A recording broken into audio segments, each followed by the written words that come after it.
ನಮಸ್ಕಾರ ಎಲ್ಲರಿಗೂ. ಹಿಂದಿನ ವಿಡಿಯೋದೊಳಗ ಸೀಮಂತ ಜಾತಕರ್ಮದ ಸಂಸ್ಕಾರದ ಬಗ್ಗೆ ನೋಡಿದ್ವಿ. ಇನ್ನೂ ಯಾರು ಆ ವಿಡಿಯೋಸ್ನ ನೋಡಿಲ್ಲ, ಆ ವಿಡಿಯೋದ ಲಿಂಕನ್ನು ಡಿಸ್ಕ್ರಿಪ್ಷನ್ ಬಾಕ್ಸ್ ಒಳಗೆ ಹಾಕಿರ್ತೀನಿ, ನೋಡ್ರಿ. ಜಾತಕರ್ಮದ ನಂತರ ಬರುವಂಥ ಮುಖ್ಯವಾದಂಥ ಸಂಸ್ಕಾರ ಅಂದ್ರೆ ಅದು ನಾಮಕರಣದ ಸಂಸ್ಕಾರ. ಹುಟ್ಟಿದಂಥ ಪ್ರತಿ ವ್ಯಕ್ತಿಗೂ ಈ ಸಮಾಜದೊಳಗೆ ಆ ವ್ಯಕ್ತಿಯನ್ನು ಗುರುತಿಸಲು ಉಪಯೋಗವಾಗ್ತದ ಈ ನಾಮಕರಣ. ಶಾಸ್ತ್ರದೊಳಗ ಋಷಿಗಳು ಹೇಳ್ದಂಗ ಹುಟ್ಟಿದಂಥ ಪ್ರತಿ ವ್ಯಕ್ತಿಯು ಹುಟ್ಟಿ ಬರುವಾಗ ಎರಡು ವಸ್ತುಗಳು ಆ ವ್ಯಕ್ತಿಯ ಜೊತೆ ಬರ್ತಾವಂತ. ಒಂದು ನಾಮ, ಇನ್ನೊಂದು ರೂಪ. ಭಗವಂತ ಭೂಮಿಗೆ ಕಳಿಸ್ಬೇಕಾದ್ರೆ ಪ್ರತಿ ಜೀವಿಗೂ ನಾಮಕರಣವನ್ನು ಮಾಡಿ ಕಳಿಸಿರ್ತಾನಂತ. ಆದ್ರೆ ಆ ನಾಮ ನಮಗೆ ಗೊತ್ತಿಲ್ಲ. ಹಾಗಾಗಿ ನಮ್ಮ ವ್ಯವಹಾರಕ್ಕಾಗಿ ಸಮಾಜದೊಳಗೆ ಗುರುತಿಸಿಕೊಳ್ಳುವುದಕ್ಕಾಗಿ ಹೆಸರನ್ನು ಇಡ್ತಾರೆ. ಜಾತಕರ್ಮದ ನಂತರ ಮಗು 10 ದಿನ ಕಳೆದ ಮೇಲೆ ಆ ಮಗುವನ್ನು ಮಂತ್ರಗಳಿಂದ ಸಂಸ್ಕಾರಗೊಳಿಸಿ ಕೆಲವೊಂದಿಷ್ಟು ಗುಣಗಳನ್ನು ಆಧಾನ ಮಾಡಿ ಮಗುವಿಗೆ ನಾಮಕರಣ ಮಾಡ್ತಾರೆ.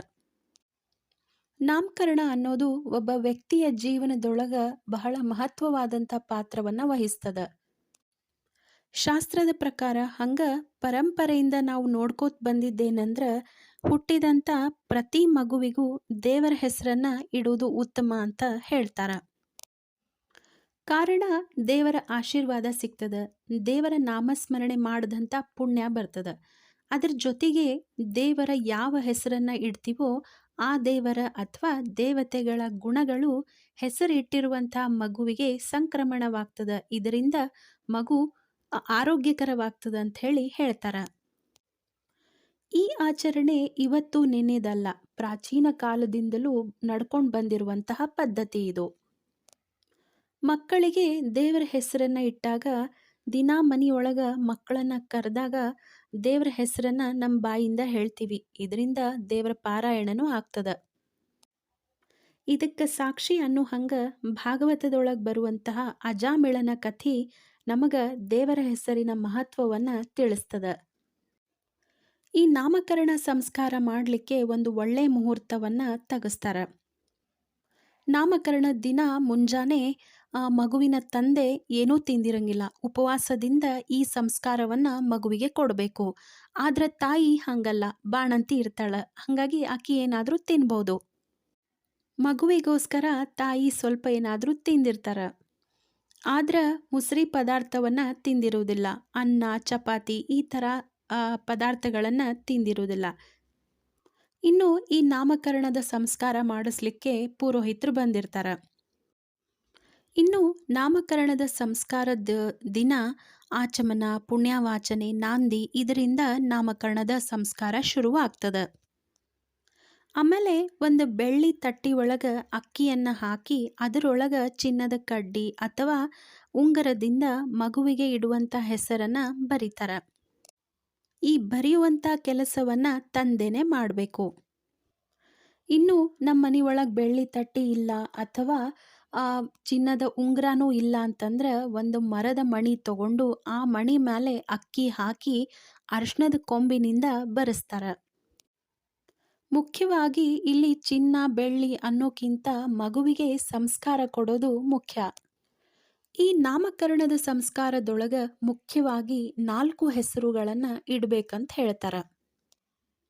ಮೊದಲೇದು ಕುಲದೇವರ ಹೆಸರು. ಕುಲದೇವರ ಹೆಸರು ಇಡೋದ್ರಿಂದ ಕುಲದೇವರ ಸ್ಮರಣೆ ಮಾಡ್ದಂಗೆ ಆಗ್ತದೆ, ಹಂಗೆ ವಂಶದ ಉಪಾಸನೆ ಮಾಡ್ದಂಗೂ ಆಗ್ತದೆ. ಇನ್ನು ಹುಟ್ಟಿದಂಥ ಮಗುವಿಗೆ ಕುಲದೇವರ ಆಶೀರ್ವಾದ ಸಿಗ್ತದೆ. ಇನ್ನು ಎರಡನೇದಾಗಿ ಮಾಸದ ಹೆಸರನ್ನು ಇಡ್ತಾರೆ.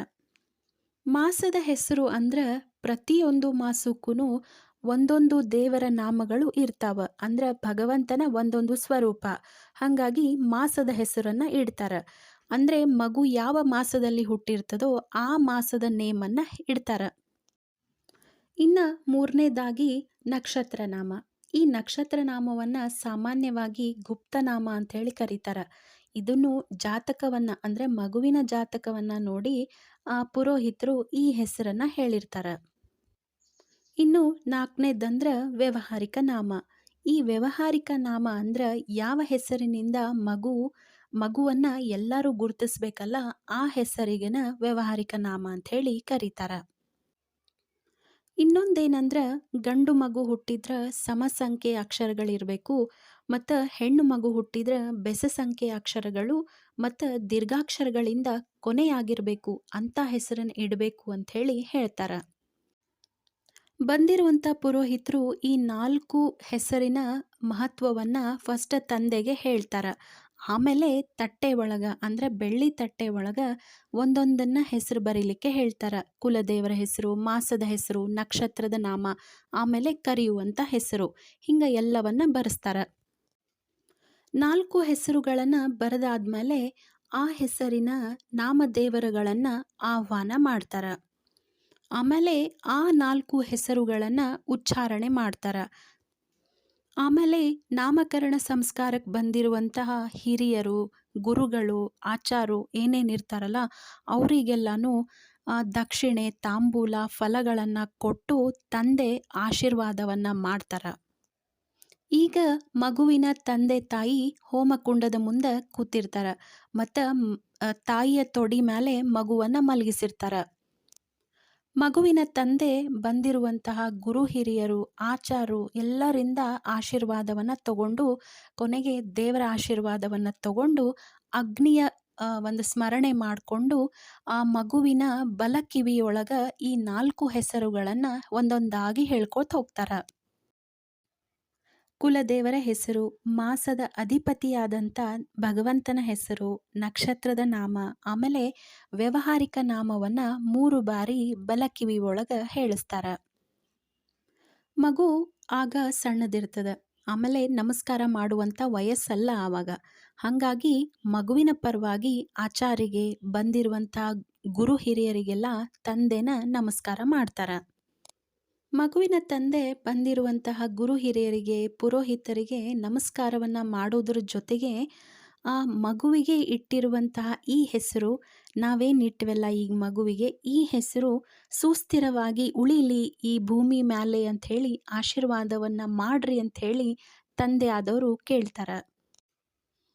ಆಗ ತಂದೆಯ ಪ್ರಾರ್ಥನೆ ಅಂತ ಬಂದಿರುವಂತಹ ಗುರು ಹಿರಿಯರು, ಪುರೋಹಿತರು ಎಲ್ಲರೂ ಏನು ಮಾಡ್ತಾರಂದ್ರೆ ಮಂತ್ರಾಕ್ಷತೆಯನ್ನು ತಗೊಂಡು ಮಗುವಿನ ತಲೆ ಮೇಲೆ ಹಾಕಿ ಆಶೀರ್ವಾದವನ್ನ ಮಾಡ್ತಾರ.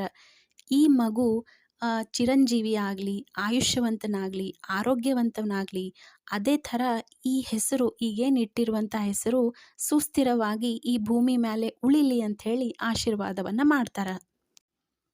ನಾಮಕರಣದ ಸಂಸ್ಕಾರ ಆಗೋವರೆಗೂ ಮಗುವಿಗೆ ಹೊಸ ಬಟ್ಟೆಯನ್ನು ಹಾಕಿರುವುದಿಲ್ಲ. ಈ ಸಂಸ್ಕಾರ ನಡೆಯುವಂಥ ಸಮಯದೊಳಗೆ ಮಗುವನ್ನು ಒಂದು ಬಿಳಿ ಬಟ್ಟೆ ಒಳಗೆ ಸುತ್ತಿರ್ತಾರ. ಈ ನಾಮಕರಣದ ಸಂಸ್ಕಾರ ಆಮೇಲೆ ಹಿರಿಯರಿಂದ ಆಶೀರ್ವಾದ ಸಿಕ್ಕ ಮೇಲೆ ಮಗುವಿಗೆ ಹೊಸ ಬಟ್ಟೆಯನ್ನು ಹಾಕ್ತಾರ. ಅದ್ರ ಜೊತೆಗೆ ತಂದಿರುವಂತಹ ಬಂಗಾರದ ಒಡವೆಗಳು, ಏನೇನು ಅಲಂಕಾರಿಕ ವಸ್ತುಗಳಿರ್ತಾವೋ ಅವನ್ನೆಲ್ಲನೂ ಮಗುವಿಗೆ ಹಾಕ್ತಾರ.